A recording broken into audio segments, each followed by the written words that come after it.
Doctor Stephen strange मर चुका है और अब उसकी वाइफ यानी कि क्लिया स्ट्रेंज नई सोर्सर सुप्रीम बन चुकी है। लेकिन उसके सोर्सर सुप्रीम बनने के बाद ही उसे अब दो खतरों का सामना करना है, जिनमें से पहला है ब्लास्फेमी कार्टेल। वो मरे हुए सुपर ह्यूमंस को वापस जिंदा कर रहे हैं, जिन्हें कहते हैं रेवेनेंट्स। और दूसरा थ्रेट है द हार्वेस्टमैन, डेथ का सोर्सर सुप्रीम। लेकिन हाल ही में क्लिया को पता चला है कि डेथ का सोर्सर सुप्रीम कोई और नहीं बल्कि खुद स्टीफन स्ट्रेंज है।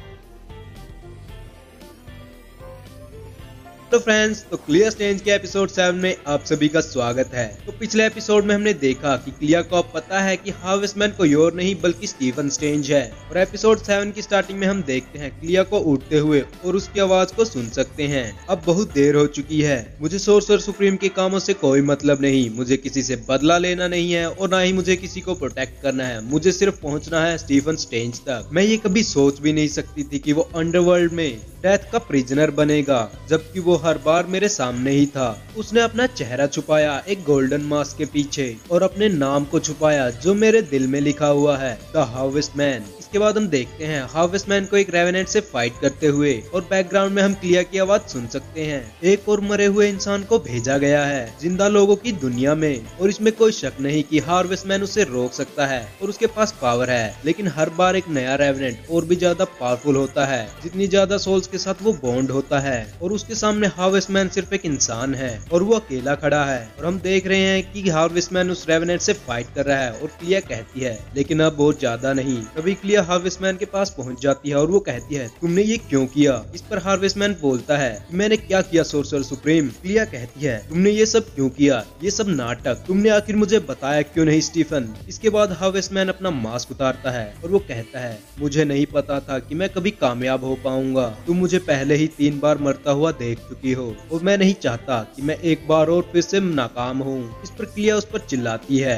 और वो कहती है ये तो हद होगी स्टीफन। और तभी उन पर रेवेनेंट हमला करता है और क्लिया उस पर वापस हमला करती है और बोलती है पहले हम इस रेवेनेंट को देख लेते हैं। हार्वेस्टमैन कहता है हाँ ये रेवेनेंट। इसके बाद हार्वेस्टमैन और क्लिया दोनों उससे फाइट करते हैं और हम क्लिया की बैकग्राउंड में आवाज सुन सकते हैं कि अगर हमेशा ही ऐसा होता हम कभी अलग ही नहीं होते, हम शुरू से ही साथ में काम करते रहे। और हमें क्लिया और डॉक्टर स्ट्रेंज की पुरानी वाली मेमोरीज देखने को मिलती हैं जब वो साथ में लड़ रहे थे। हमने जंग के मैदान में लड़ाई की और साथ ही हर जगह हम बिना बात करते हुए आगे बढ़ते गए। हम एक सिक्के के 2 पहलू की तरह बन गए। लेकिन अब वो जिंदा है अपने मरे हुए दिल के साथ, लेकिन इससे फर्क नहीं पड़ता। मेरे पास इतना मैजिक है कि मैं उसे वापस जिंदा कर सकती हूँ और हमें कोई परेशानी नहीं कि हमें कितने रेवेनेंट्स का सामना करना होगा और कितने ही गैंगस्टर्स को सुधारना होगा, क्योंकि अब से और हमेशा के लिए हम हमेशा साथ रहेंगे। और उससे पहले हमें डेथ की गुलामी से उसे आजाद करना होगा। गुलामी से ज्यादा कहें वो एक नौकर है, लेकिन इससे फर्क नहीं पड़ता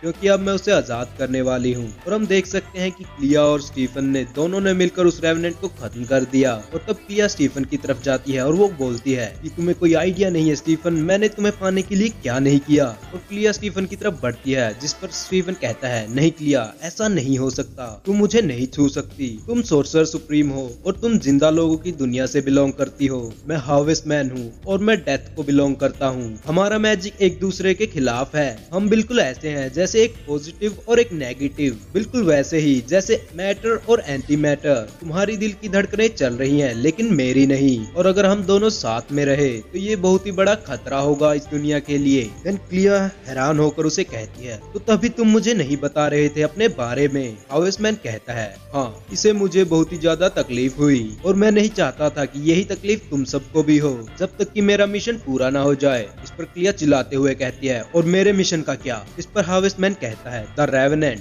डेथ के साथ खिलवाड़ हो रहा है और उसने मेरे साथ एक सौदा किया है कि वो मुझे अपना एजेंट चुनेगी और मैं इन रेवेनेंट्स को खत्म करूंगा। और अगर मैं इसमें कामयाब हुआ तो मैं वापस जा सकता हूँ तुम्हारे पास। इस पर क्लिया चिल्लाती है ये कभी खत्म नहीं होगा। ये तुमने क्या किया स्टीफन, तुमने मेरी मोम की बात को सच कर दिया। मुझे चुनना नहीं आता, उमर द रिलेंटिंग सही थी। इस पर स्टीफन कहता है नहीं ऐसा नहीं है। क्लिया गुस्से में बोल रही है ये तुमने ठीक नहीं किया स्टीफन, तुम जिद्दी हो, बेवकूफ हो। तुमने ये सब करने से पहले मुझसे पूछा नहीं, ना ही वोंग से। तुमने मेरी फीलिंग्स का मजाक उड़ाया है, तुमने मुझे दुख पहुंचाया है, लेकिन मैं अर्थ की सोर्सर सुप्रीम हूँ, sorcerer supreme of dark dimension. मुझे तुम्हारे प्रोटेक्शन की जरूरत नहीं, मुझे सिर्फ तुम्हारी जरूरत है। और वो वहाँ से जाते हुए कहती है कि अब बहुत हो चुका, हम तुम्हें वापस घर ले जा रहे हैं। और अपनी मिस्ट्रेस से कहना कि ये सोर्सर सुप्रीम का मिशन है, हम तीनों मिलकर अपना मिशन पूरा करेंगे। तुम्हें अपने पेट बैट्स के पास वापस जाना होगा और इसके बाद हम इन रेवेनेंट्स को देखेंगे। उसके बाद हम देखते हैं हार्वेस्टमैन और क्लिया को वहाँ से उठते हुए, और क्लिया कहती है क्योंकि सोर्सर सुप्रीम और वारलॉर्ड ऑफ मैनहट्टन ये खुद तय करेगी कि उसे किसे छूना है और किसे नहीं, यहाँ तक कि तुम्हारी मिस्ट्रेस डेथ को भी नहीं चुनने देगी। इसके बाद हमें देखने को मिलता है ब्लास्फेमी कार्टेल का हेडक्वार्टर, जिसका कोड नेम है emerald city.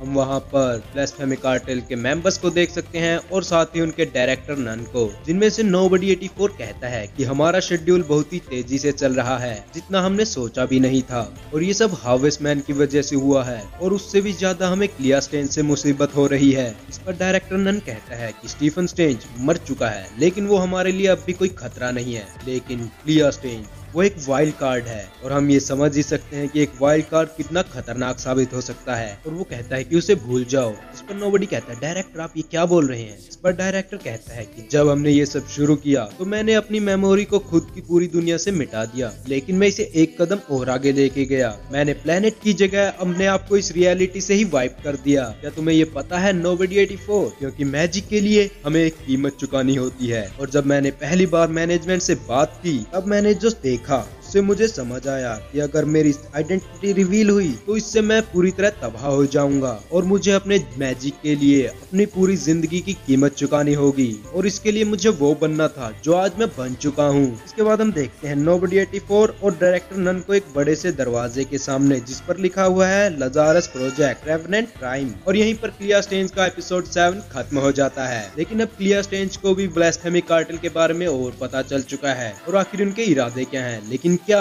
Sorcerer supreme in सबको रोक पाएगी? तो नेक्स्ट एपिसोड देखने के लिए वीडियो को लाइक करें, चैनल को सब्सक्राइब करें। हम मिलते हैं नेक्स्ट वीडियो में, तब तक के लिए बाय बाय।